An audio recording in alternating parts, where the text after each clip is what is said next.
మీ అందరికి వందనములు. ఈ పిల్లర్స్ చూపిస్తున్నాను ఏంటనుకుంటున్నారా? చూడండి పైన ఏముందో మీకు తెలుస్తుంది. నవవాడం మీకు గుర్తు చేయటానికి నేను ఈ నేవులు వేసుకున్నాను.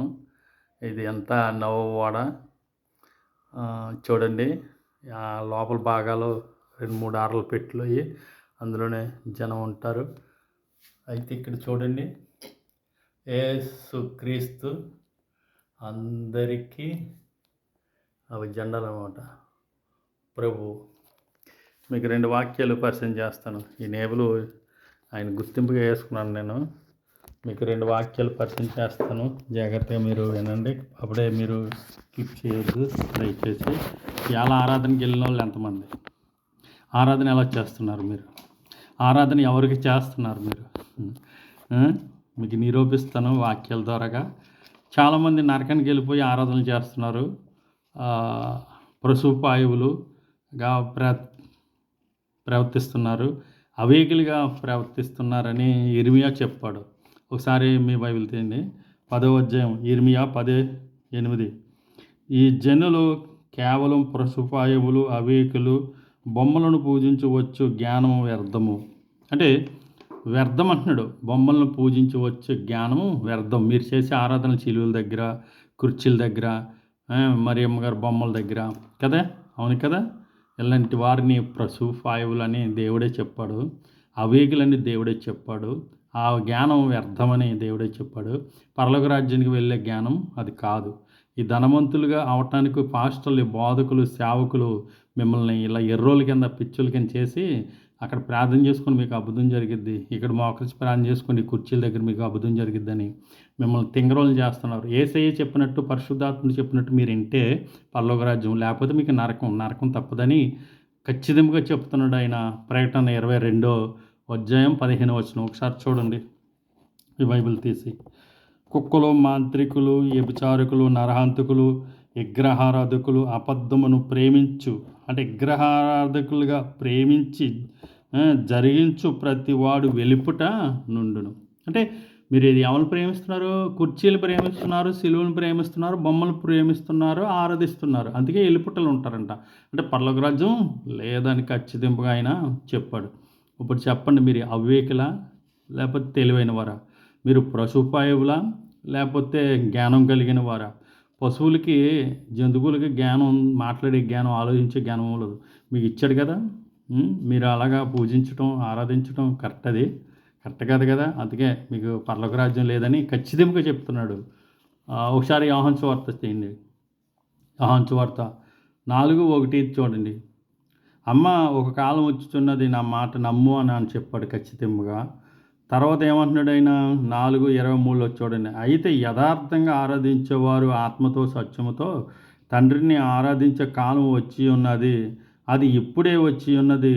తనను ఆరాధించేవారు అట్టివారు కావాలని తండ్రి కోరుచున్నాడు, పరలోకపు తండ్రి కోరుచున్నాడు అని అంటున్నాడు ఆయన. దేవుడు ఆత్మ గనక ఆయనను ఆరాధించేవారు ఆత్మతో సత్యముతో ఆరాధింపవలెను అంటే ఖచ్చితంగా చెప్పేశాడు ఆయన, ఆరాధింపవలెను.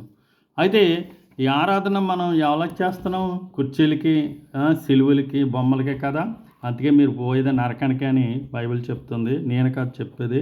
మీరు ఖచ్చితంగా మీ కుటుంబీకులతో మీరు పరలోక రాజ్యాన్ని చేర్చబడాలి అంటే బైబిల్ చెప్పినట్టు మీరు వినాలి, బైబిల్ చెప్పినట్టు మీరు ఆరాధించాలి. ఆరాధిస్తేనే అప్పుడు మీకు పరలోక రాజ్యము అని బైబిల్ ఖచ్చితంగా ఈయన చెప్తున్నాడు. ఒకసారి చూడండి, యోహాను 1 యోహాను 5:21 చూడండి. చిన్న పిల్లలారా విగ్రహములకు జోలికి పోకూడదు, జాగ్రత్తగా ఉండండి అన్నాడు ఆయన. జాగ్రత్తగా ఉండండి అన్నాడు ఆయన. ద్వితీయోపదేశకాండం 5:8 కట్ట చెప్పాడు, ఏ రూపంలోనైనా మీరు విగ్రహములను చేసుకోవద్దు. ఓ క్రైస్తవులారా, ఓ బాధకులారా, ఓ ఇశ్రాయేలులారా, అబ్రహాము ఇచ్చిన వాగ్దానంలోనికి వచ్చిన, అబ్రహాం ఆశీర్వాదం పొందుకునే భూలోకంలో క్రీస్తుని ధరించుకున్న భక్తులారా అని ఈ ప్రవర్తన కాలంలో కానించి యేసుక్రీస్తు శిశువుల కాలం వరకు చెప్తూనే వచ్చారు. ఇప్పుడు మీరు ఎలాగ ఆరాధిస్తున్నారు? అందుకనే అంటున్నాను నేను, ఈ కుర్చీలను ఆరాధించేవారు, శిలువలను ఆరాధించేవారు, మరియమ్మ బొమ్మల్ని ఆరాధించేవారు, మరియమ్మ గారి బొమ్మలు అంటే నేను తల్లిని ఏమంటలో చుమి.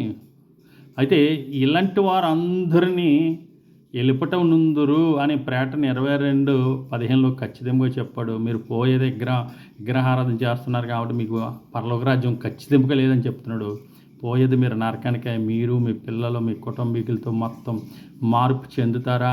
చెందండి. అట్టివారికి కావాలని పరలోక తండ్రి కోరుతున్నాడు. ఎలాగ అట్టివారు ఆత్మతో సత్యముతో తండ్రిని ఆరాధించే కాలం వచ్చిందా? అట్టివారు కావాలని ఖచ్చితంగా చెప్పాడు యేసుక్రీస్తు గారు. యేసుక్రీస్తు చెప్పిన మాట మీరు వింటారా? మీ బోధకుల మాట వింటారా? మీ సేవకుల మాట వింటారా? మీ సంఘం మాట వింటారా? ఆ సంఘస్థులు, ఆ బోధకులు, ఆ కాపరులు గుడ్డివారు. అంటే బైబిల్ తెలియని, ఆరాధన తెలియని గుడ్డివారు. అందుకనే నేను ఏమంటున్నానంటే ఎఫెసీయులకు రాసిన పత్రిక 1:3 చూడండి. ప్రభువైన యేసుక్రీస్తు ద్వారా మనకి ఆత్మ సంబంధమైన ప్రతి ఆశీర్వాదం ఇస్తాడంట. అంటే తండ్రి అయిన దేవుని స్తుతించాలి. యేసుక్రీస్తు ద్వారా ఎవరిని స్తుతించాలి? ఎఫెసీయులకు రాసిన పత్రికలో చూడండి 1:3 ప్రభువైన యేసుక్రీస్తు ద్వారా తండ్రి అయిన దేవుడు స్తుతింపబడును గాక.